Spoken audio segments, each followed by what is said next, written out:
एक कथावाचक पहुँचे अपने गांव निज निवास पर की कथा, और उन्होंने काफ़ी खुशी जाहिर की कि मैं इस लायक हूँ। हालांकि वो पहले से तो कर रहे हैं, मगर जब कोई व्यक्ति अपने गांव में जाकर कोई काम करता है तो वहाँ के गांव वालों को और उस व्यक्ति को भी बहुत ज़्यादा खुशी का एहसास होते है। और कथा का रसपान लिया और भक्तों द्वारा कथा का आनंद उठाया गया। देखिए आप महाराज जी ने उस नाती के ऊपर अपना हाथ रखा, बेटा आज से गुड़ नहीं खाना। उसने कहा जी ठीक है नहीं खाऊंगा। माता राम बोली जय बात बातें बोल देते तो बोले भाई तो बात है। बोले क्यों? बोले तुमरो नाती तो इतना तो गुड़ खा, तो हम तो एक एक किले खा जाते दिन में, इसलिए सबसे पहले 15 दिन हमने गुड़ बंद किया, इसके बाद तुम्हारे नाती का करार है। बोली वृंदावन बिहारी लाल। तो पहले खुद सुधरो फिर दूसरे को सुधारो, तब सुधार हो सकता है, ऐसे नहीं होगा। तो आज सुदामा के बच्चों ने नहीं कहा कि कुछ चाहिए नहीं। अब तो महाराज सुदामा जो है आज घर आए, सुशीला बैठी है, बच्चों को देख करके आज नेत्रों में आंसू आ गए, नेत्र झलकने लगे। गए थोड़े से तंदुल मिल गए, लेकर के आ सुशीले आज ये तंदुल बनाओ, हम सब मिल करके खाएंगे, आज भोजन करेंगे। ठीक है। जैसे ही भोजन बना और तंदुल बना ले तो क्या किया, सुशीला ने सबसे पहले बच्चों को खिलाया। लेकिन जब बच्चों को खिलाया तो वो निकाल करके क्या करती है, 2 पत्थर लगाए और 2 पत्थर लगा करके उस दाने को आधा आधा कर दिया। स्वामी आधा तुम और आधा हम, आप दोनों पालेंगे। सुदामा बोले ठीक है।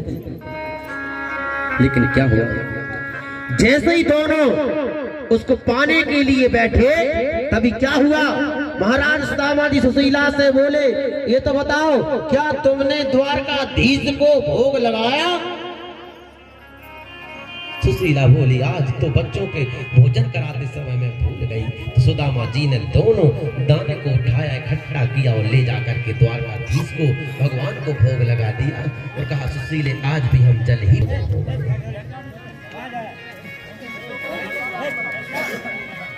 बताइए, सुशीला के पास में एक ही वस्त्र, उसी को पहने नहा लेती है और धूप में खड़ी हो जाती है।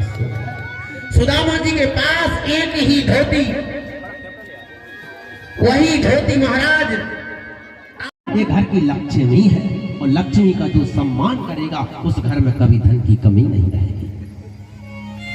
पर ऐसा नहीं, उस लक्ष्मी को भी उसको भी अपने पति का सम्मान करना चाहिए, दोनों पाया एक बराबर होना चाहिए। ऐसा नहीं कि बात एक ही है।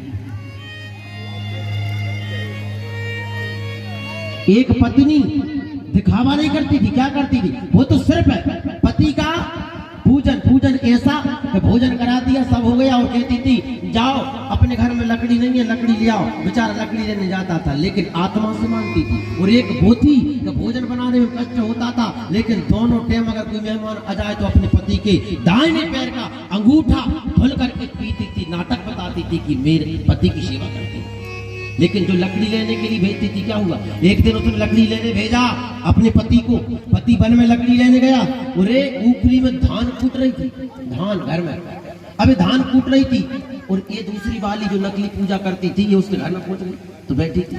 मां से कहा कि हे भगवान अगर मैंने पति की सेवा सच्चे मन से की हो तो ये मूसर यहीं ऊपर रहे, मैं पति को जल लेने जा रही हूँ। मूसर ऊपर रुक गया, वो जल लेने चली गई, लाकर के पति को दे दिया।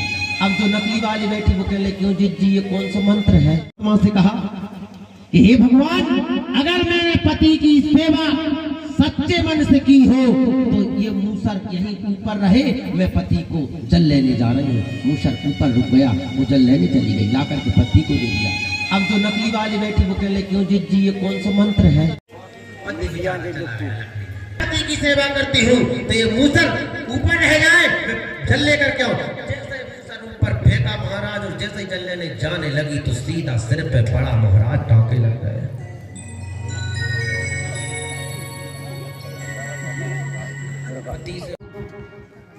मित्र को तुम्हारे मित्र की तो हमारा है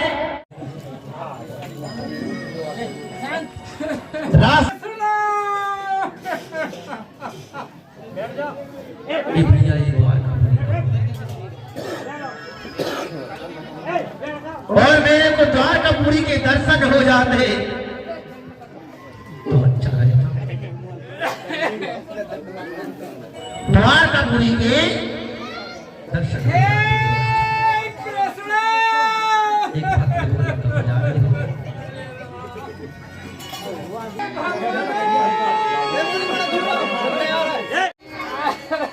आज सौभाग्य देश से ही बैठे जाकर के आज सब लोगों ने देखा, उस दशा को देख करके आज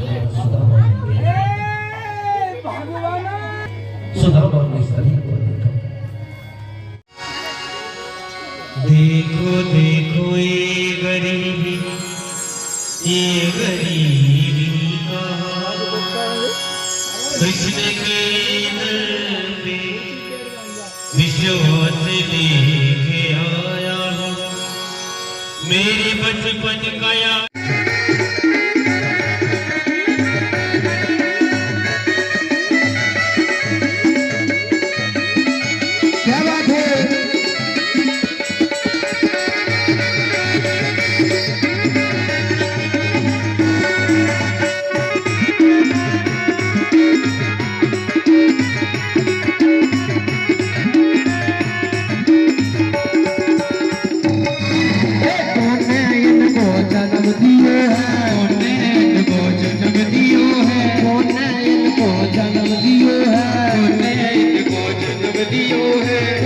लाल कहाए, कौन के लाल